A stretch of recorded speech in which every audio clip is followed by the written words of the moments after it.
এমপিওভুক্ত শিক্ষকদের ইএফটিতে বেতন দেওয়ার নতুন একটি উদ্যোগ সরকার নিয়েছে। এই উদ্যোগটি নেওয়ার পর থেকে এমপিওভুক্ত শিক্ষকদের ধারাবাহিক বেতন প্রাপ্তিতে বেশ কিছু সমস্যা দেখা দিয়েছে।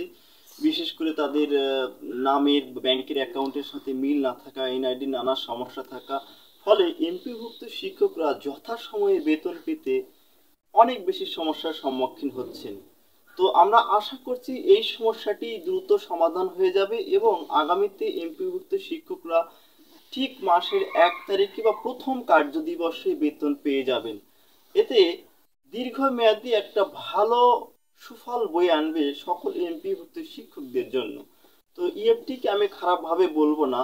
তো আমরা মূল আলোচনায় চলে আসি। বিডি স্টাডি চ্যানেলের পক্ষ থেকে আপনাদের সবাইকে অভিনন্দন। যদি নতুন হয়ে থাকেন তাহলে সাবস্ক্রাইব করবেন, আর যদি আপনি ফেসবুক থেকে ভিডিওটি দেখে থাকেন তাহলে ফলো দিয়ে আমাদের সঙ্গে থাকবেন। চলে আসি মূল কথায়, যে ফেব্রুয়ারি মাসের এমপিভুক্ত শিক্ষকদের যে বেতন সেটি কিন্তু মার্চ মাসের 20 তারিখের মধ্যেই হয়তোবা দেওয়া হবে। এ ব্যাপারে কিন্তু মাধ্যমিক ও উচ্চশিক্ষা অধিদপ্তর এবং বিভিন্ন গণমাধ্যমে তথ্যটি এসেছে।